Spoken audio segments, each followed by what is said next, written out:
നിങ്ങളെ പോലെ കഴിവുള്ളവരെന്നെ സിനിമയ്ക്ക് ആവശ്യം. നിങ്ങൾക്ക് നല്ല കക്ഷികളെ ഞാൻ പരിചയപ്പെടുത്തി തരാം. അവരെല്ലാം ഹെൽപ്പും അങ്ങ് ചെയ്യുന്നേ. ഫണ്ട് മാത്രം റെഡിയാക്കിയാൽ മതി. ആദ്യം ഒരു കഥ സെലക്ട് ചെയ്യണം. കഥ എൻ്റെ കയ്യിലുണ്ട്. നല്ല സൂപ്പർ കഥ. ഒരു ഗ്രാമത്തിൽ നടക്കുന്ന കഥയാ. നായികയും നായകനും തമ്മിൽ പ്രേമാവും. പക്ഷെ അവരുടെ കല്യാണം നടത്തി കൊടുക്കാൻ നായകയുടെ അപ്പൻ തയ്യാറാവില്ല. ഒരു നല്ല ജോലി തേടിയിട്ട് നായകൻ അധോലോകത്തിലെത്തും. പിന്നെ അധോലോകത്ത് ഭയങ്കര ഇടിയാ. അധോലോകത്തെ വില്ലനെ വെടിവെച്ച് വന്നിട്ട് നായകൻ നാട്ടിലേക്ക് വരും. നായികയെ കെട്ടാനിരുന്നവനെയും നായികയുടെ അപ്പനെയും ഒരു പ്രത്യേക സാഹചര്യത്തിൽ നായകനെ കൊല്ലേണ്ടി വരും. എന്നിട്ട് പിന്നെ അവളെ വിവാഹം കഴിച്ചിട്ട് സുഖമായിട്ട് ജീവിക്കും. എങ്ങനെയുണ്ട് കഥ?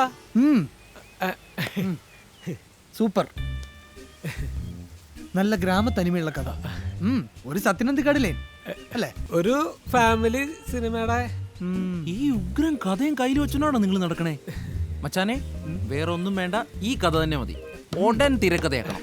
അതെ, ഈ തിരക്കഥ എങ്ങനെ എഴുതണേ? അതായത് നമ്മൾ ഈ വളരെ തിരക്ക് പിടിച്ച് എഴുതുന്ന കഥയ്ക്കാണ് തിരക്കഥ എന്ന് പറയുന്നത്. അതിന്റെ പുസ്തകം വാങ്ങാൻ കിട്ടുന്നേ. ഇപ്പോ പുതിയ ആളുകൾക്ക് വരാൻ പറ്റിയ സമയ. പെട്ടെന്ന് ചെയ്താ നിങ്ങൾക്ക് പെട്ടെന്ന് നായകനാവാം. എന്ത് ഹെൽപ്പുള്ള ദൈവൻ അല്ല, ഞങ്ങൾ ചെയ്തുതരും. സിനിമ എന്ന് പറയുന്നത് നിങ്ങളുടെ നെറ്റിയിൽ എഴുതിയിരിക്കുകയാണ്. സിനിമ നിന്റെ നെറ്റിയിൽ എഴുതി വെച്ചിരിക്കുകയല്ലേ? അതെ, സംവിധാനം ചെയ്യാനൊക്കെ നല്ല അടിപൊളിയായിട്ട് അറിയാവുന്ന നല്ല ഉഗ്രൻ ടീമുകളെ ഞാൻ മുട്ടിച്ചേരാം. നിങ്ങൾ പോയി ആദ്യം കഥയും കാശും റെഡിയാക്കും. ഞങ്ങളൊക്കെ ഒപ്പം ഇല്ലേ? Go head.